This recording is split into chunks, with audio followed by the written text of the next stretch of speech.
Nah, Assalamualaikum warahmatullahi wabarakatuh. Pada video kali ini saya akan menjelaskan tentang percentage completion method ya. Jadi ini merupakan salah satu metode pengakuan pendapatan jangka panjang. Biasanya perusahaan-perusahaan yang menggunakan metode ini perusahaan yang ada di sektor properti, di sektor konstruksi, komputer software, telekomunikasi, dan sebagainya.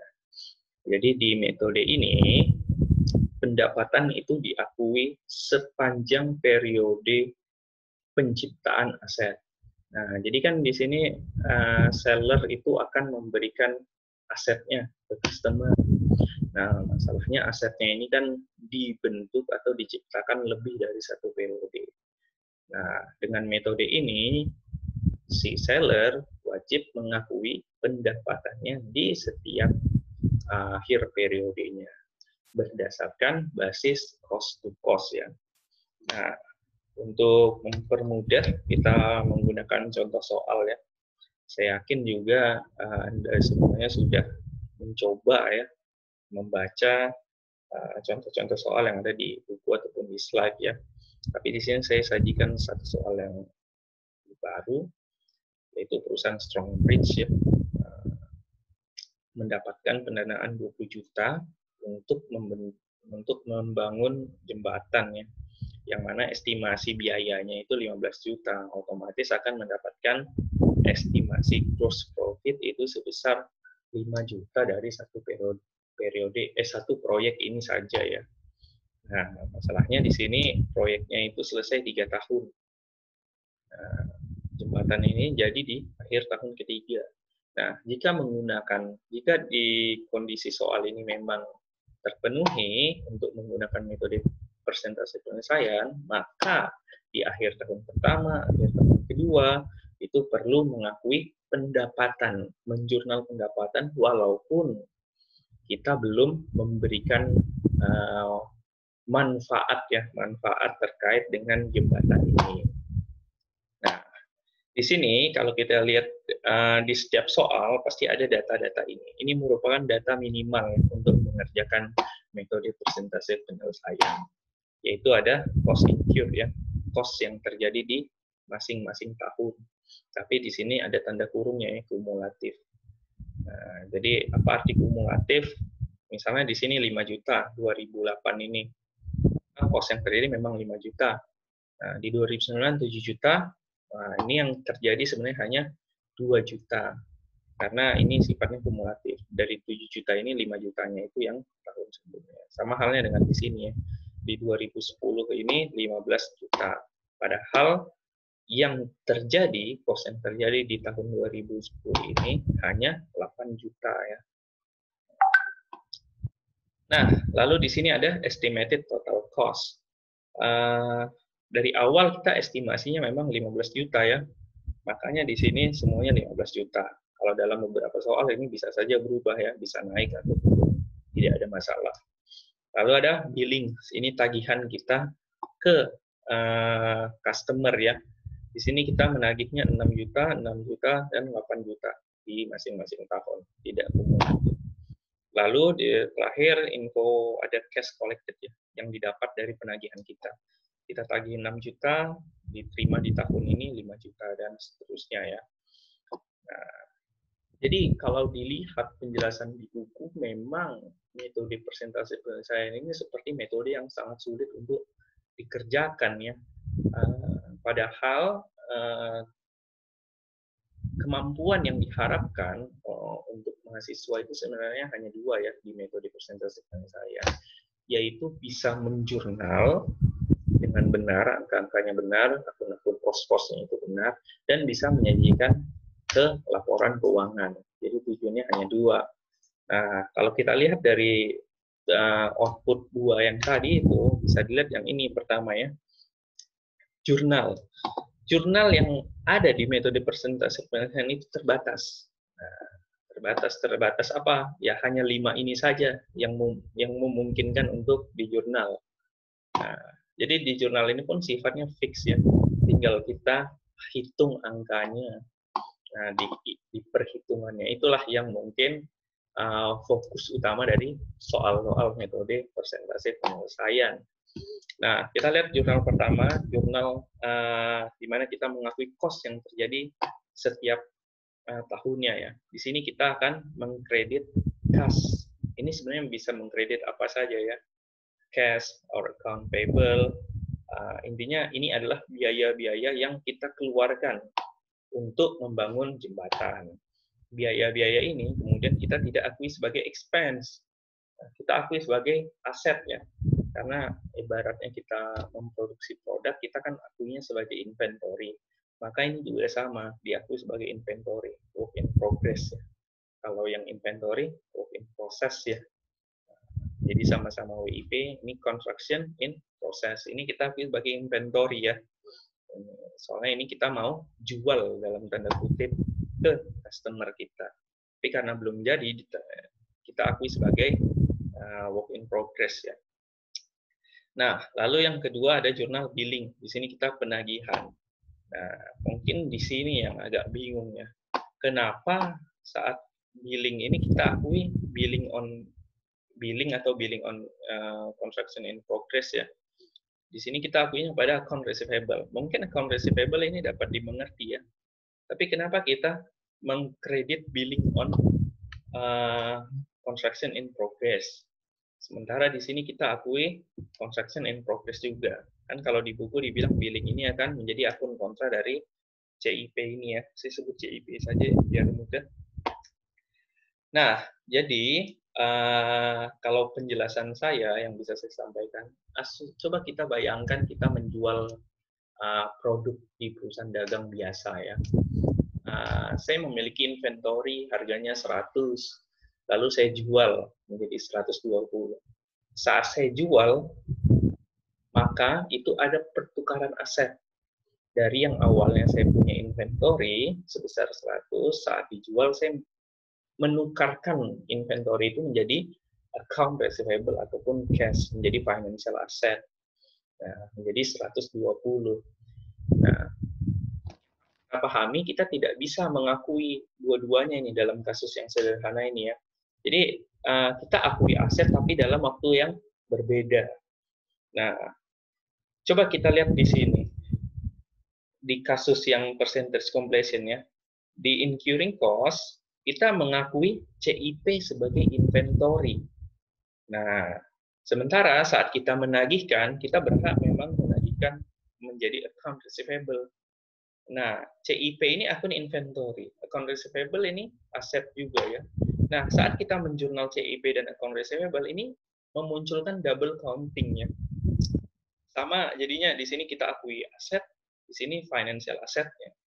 Maka account receivable ini harus kita kreditkan dengan billing. Billing inilah fungsinya supaya mencegah terjadinya double counting ya, karena billing ini akan menghapus CIP. Bukan menghapus ya, akan mengurangi CIP. Nah, jadi kita cukup akui account receivable saja di aset kita. CIP-nya sudah terkurang oleh billing supaya mencegah terjadi double counting ya sebenarnya. Nah, lalu transaksi yang ketiga ada receiving payments, ini mudah, cash pada AR, tidak ada punya dampak apa-apa. Nah, lalu yang di sini, ini jurnal yang paling sulit, paling rumit ya mungkin ya. Kita mengakui pendapatan. Pendapatan pasti kita akui di kredit, kita akui expense-nya. Lalu selisihnya kita akui sebagai CIP.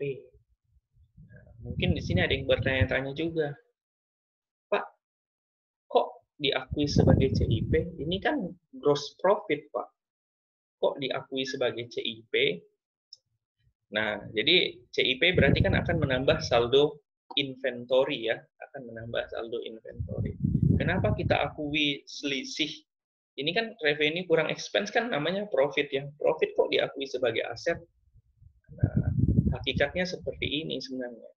Jadi, saat kita menyelesaikan sebagian dari pekerjaan kita, itu kan sebenarnya inventory-nya itu menjadi miliknya si customer. Coba kita pakai contoh sederhana. Misalnya begini, saya punya inventory 100, saya jual 120. Pertanyaannya, berapa yang akan dicatat oleh si customer dalam balance sheet-nya, dalam mengakui penerimaan barang? Kan inventory saya akan menjadi inventory customer ya. Pasti customer akan mencatat sebesar 120, yaitu cost ditambah gross profit. Nah, jadi sama halnya di sini. Jadi kita sebenarnya sudah mentransfer sebagian, tapi tidak secara fisik ya, mentransfer inventory itu. Tapi inventory itu tetap kita yang keep. Maka inventorinya harus diakui sebesar yang mana customer itu harus akui, yaitu sebesar cost ditambah gross profit. Makanya di sini gross profit-nya akan menambah inventory. Nah, jadi saat nanti di jurnal terakhir completing the project, di sini CIP kita serahkan, CIP-nya itu sudah sesuai, yaitu cost ditambah gross profit. Yang mana ini sebenarnya juga CIP di debit ini supaya di akhir periode nanti billing dan CIP-nya itu akan sama nilainya. Nah, kita lanjut lagi. Di soal ini ya, kita kembali ke soal. Nah, ini yang ingin saya tekankan dalam mengerjakan soal-soal completion, percentage completion ya. Karena biasanya ada beberapa jebakan. Contohnya di sini ya. Ini jebakan ya. Di sini ada tulisan kumulatif. Karena biasanya penyajian soal itu akan dibuat variasi. Bisa saja di sini 5 juta, 2 juta, dan 8 juta. Tapi di sini karena kumulatif 5 juta, 7 juta, 15 juta. Sama halnya dengan billing juga. Billing bisa saja nanti sifatnya kumulatif, walaupun jarang ya. Sama juga dengan cash collected, bisa saja dibuat kumulatif. Jadi kita harus jeli. Nah, solusinya apa? Untuk elemen-elemen dasar ini, kita akuinya secara non-kumulatif saja. Jadi kalau misalnya di sini 5 juta, di sini 7 juta, maka kita ubah 7 jutanya menjadi 2 juta. Intinya, kos-kos ini hanya mewakili di tahun di mana memang terjadinya ya. Jadi kita tidak akui secara kumulatif. Kalaupun memang kumulatif, kita ubah dulu ya, biar tidak pusing. Nah, langkah kedua apa? Kita mencari persentase penyelesaian. Nah, persentase penyelesaian ini memang ada formula ya di buku, tapi saya sarankan untuk tidak dihafal ya. Kita main intuisi saja, feeling. Persentase penyelesaian itu kan artinya sampai akhir tahun kita udah nyelesain berapa persen sih. Nah, angka 33% ini dapat dari mana? Cost sudah terjadi 5 juta. Nah, sementara targetnya menyelesaikan 15 juta, otomatis 5 per 15 ya. Nah, jadi intuisi saja. Nah, kalau persentase penyelesaian yang ini bagaimana? Nah, ini kan tadi saya bilang 2 juta. Nah, tetapi dalam menghitung persentase penyelesaian memang kita harus menghitung basis kumulatif ya. Walaupun tadi saya bilang kita akuinya non-kumulatif. Jadi di sini yang agak sebenarnya nggak rumit ya. Jadi kita memang harus, kalau kita paham definisi persentase penyelesaian, jadi berapa persen sih kita selesai, maka otomatis kalaupun di sini angkanya 2 juta, pasti kita akan sesuaikan menjadi 7 juta ya. Jadi kita, oh tahun lalu 5 juta, tahun ini 2 juta, berarti kita udah keluar 7 juta. Targetnya berapa? 15 juta, yo berarti 7 per 15, 47%. Nah, lalu di sini di akhir tahun, oh kita harusnya udah selesai nih, dan memang ternyata sudah selesai ya, maka cost kita udah keluar 15 juta, estimasi 15 juta, 15 per 15, 100%. Nah, jadi persentase penyelesaian tidak usah dihafal ya, formulanya cukup intuisi saja. Nah, ini yang tadi saya bilang kenapa sebaiknya soal-soal awal ini kita akui per periode saja. Karena pentingnya ada di jurnal. Tadi kita sudah bahas bahwa jurnal di metode persentase penyelesaian itu adalah statik ya. Itu saja jurnalnya. Jadi kita bisa lihat 3 jurnal pertama. Ini 3 jurnal termudah nih ya. Plus yang nomor 5 ya. Nomor 5 ini tinggal kita balikkan saja ya, billing pada CIP. Jadi tapi kita fokus deh yang jurnal 1, 2, 3. Nah, jurnal 1, 2, 3 ini menggunakan angka-angka di masing-masing tahun. Nah, ini alasan mengapa saya bilang tadi di soal kalau bisa kita ubah semuanya menjadi per periode masing-masing. Karena di sini jurnal cost incurred apa? CIP pada cash ya 5M, 5M. Lalu di tahun 2019 CIP pada cash-nya cukup 2M, 2M, ini 8M. Billing juga 668. Di sini juga 668 ya. Cash collected 578 sama juga ya 578. Ini jurnal yang tidak sulit. Yang sulit adalah di jurnal keempat. Jurnal keempat ini kita harus mengetahui persentase penyelesaian masing-masing. Nah, ini juga sebenarnya tidak sulit. Yang fokus kita adalah revenue, berapa revenue yang diakui. Revenue yang diakui adalah sebesar persentase dikali dengan nilai kontrak. 33% kali 20 juta, 47% kali 20 juta, 100% dikali 20 juta. Tapi dengan catatan harus menyesuaikan dengan nilai revenue di periode sebelumnya. Nah, jadi 33 per tahun pertama mudah ya, 33% kali 20 juta berapa? Nah, itu 6,6 juta. Maka revenue kita akui 6,6 juta. Di sini kita harus mengakui contraction expense. Sebesar berapa? Sebesar CIP di incurring cost. Nah, di sini 5M, maka di sini 5M. Di sini 2M, maka di sini 2M. Ini typo ya sepertinya. Ini typo, maaf. Nah, 2 ya. 2 tambah 0,8, 2,8. Di sini 8M, maka di sini 8M juga ya, typo juga. Nah, jadi balik lagi ke tahun pertama, kita cari revenue-nya berdasarkan persentase awal dikali nilai kontrak, lalu construction expense-nya cukup mengambil dari incurring cost, lalu selisihnya diakui sebagai CIP. CIP nanti bisa debit, bisa kredit, tergantung dengan selisihnya. Nah, di tahun subsequent years-nya ini yang agak pusing mungkin ya, walaupun tidak cukup, tidak terlalu rumit ya. Revenue-nya kita harus akui sebesar persentase penyelesaiannya, yaitu 47% dikali dengan 20 juta. Nah, tapi itu kan nilainya mewakili progres dari 2 tahun ya. Makanya nanti kita harus kurangi dengan progres yang di sini. Progres yang di tahun 2008. 2008 kan progresnya setara dengan 6,6. Nah, maka kalau dicari 47% kali 20 juta itu 9,4 juta. Nah, 9,4 juta kan revenue 2 tahun ya ibaratnya. 47% itu kan 2 tahun, maka revenue 9,4 juta itu 2 tahun juga. Untuk cari yang tahun ini saja, 9,4 dikurangi dengan yang di sini, 6,6. Maka dapat 2,8. Sama halnya juga dengan yang di sini ya. 100% kali 15 juta, kali 20 juta, maka revenue-nya 20 juta, tapi itu kan revenue selama 3 periode ya. Nah, kita harus kurangi yang di sini. Nah, yang 2 tahun ini kan totalnya 6,6, 2,8, 9,4 ya. Maka 20 kurang 9,4, dapat 10,6.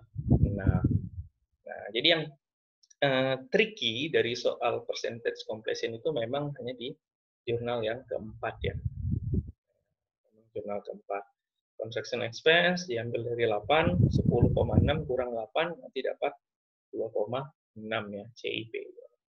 Nah, nanti CIP-nya otomatis dengan sendirinya akan sama nilainya dengan saldo CIP. Ini tadi kan saya bilang, jadi output dari metode persentase penyelesaian memang 2 ya, menjurnal dengan baik dan benar ya, dengan pos yang benar, dengan akun yang benar. Lalu yang kedua, output kedua adalah penyajian. Nah, di sini kita harus bisa menyajikan ya, menyajikan laporan keuangan kita ini. Nah, di sini penyajian saya rasa mudah ya, khususnya di laporan laba rugi. Laporan laba rugi murni hanya mengambil dari jurnal keempat ya. Nah, lalu kita lihat yang statement financial position. Nah, di sini kita harus mengakui AR ya. AR di sini pertama 6 juta, lalu diterima di tahun ini juga 5 juta ya pelunasannya. Jadi sisa pasti 1 juta. Nah, kalau dalam jurnal yang tadi saya bilang yang sulit di keempat ini, yang jurnal keempat. Nah, kalau dalam penyajian, yang sulit itu adalah dalam menentukan CIP billing. Sebenarnya tidak sulit, hanya sedikit rumit saja ya. Nah, CIP di tahun pertama kan mudah ya. CIP kita harus lihat, bukan hanya ini saja nilainya, tapi harus tambah dengan yang CIP yang sebagai gross profit ini. Jadi ini elemen cost, ini elemen gross profit. 5 tambah 1,6, 6,6. Nah, tetapi nilai CIP ini harus disesuaikan lagi dengan billing. Billing di tahun ini hanya 6. Nah, untuk menentukan apakah ini dicatat sebagai aset atau kewajiban, udah lihat saja mana yang besar ya. CIP ini representasi aset, sementara billing representasi kewajiban, liabilitas. Jadi kalau CIP lebih besar, maka akan dicatat sebagai aset selisihnya. Jika billingnya lebih besar, akan dicatat sebagai liabilitas. Nah, kalau dalam soal ini kan CIP-nya 6,6, sementara billingnya, maaf ya, 6 ya, 6 di sini. Nah, maka excess CIP-nya akan menjadi 0,6, gitu ya. Nah, lalu kita lihat lagi yang tahun kedua. Di tahun kedua, CIP-nya 9,4. Dapat dari mana?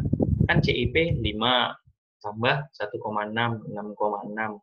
Lalu tahun kedua tambah 2, 8,6 ya jadinya. 8,6 tambah 0,8. Berarti ada 9,4. Nah, ini dalam menentukan apakah dia liabilitas ataupun aset tidak usah diposisikan dulu ya. Jadi kita dicoret-coret saja. Oh, berarti CIP 9,4. Nah, lalu kita lihat billingnya. Billingnya di tahun ini 6, tahun sebelumnya 6. Maka 6 tambah 6, 12. Wah, lebih besar billing. Berarti kita catat di bagian liabilitas ya, 12 M, 9,4. Nah, lalu di akhir, CIP kita saldonya berapa? 9,4 tadi ya, tambah 8. 17,4 tambah 2,6. 20. Berarti CIP kita 20. Nah, billingnya 6 tambah 6 tambah 8. 20 juga. Habis ya jadinya. Inilah yang di jurnal di sini. Jadi nanti pasti jurnalnya billing pada CIP. Habis jadinya 0. Nah, jadi itulah kemampuan minimum yang harus mahasiswa pahami ya, terkait penyelesaian soal-soal atau kasus persentase penilaian. Jadi tolong diperhatikan bahwa soal-soal persentase penilaian memang bisa sedikit tricky, tapi kalau kita paham masing-masing substansinya, masing-masing substansi jurnalnya ini, saya rasa ini menjadi soal yang mudah ya. Sulit kan hanya di satu jurnal saja ya. Penyajian juga tidak begitu sulit. Nah, jika ada dari Anda semuanya yang memiliki pertanyaan ataupun mendapatkan temuan saat mengerjakan soal-soal Pak, silakan tanyakan di sesi kelas ya, sesi diskusi. Sekian penjelasan saya. Terima kasih.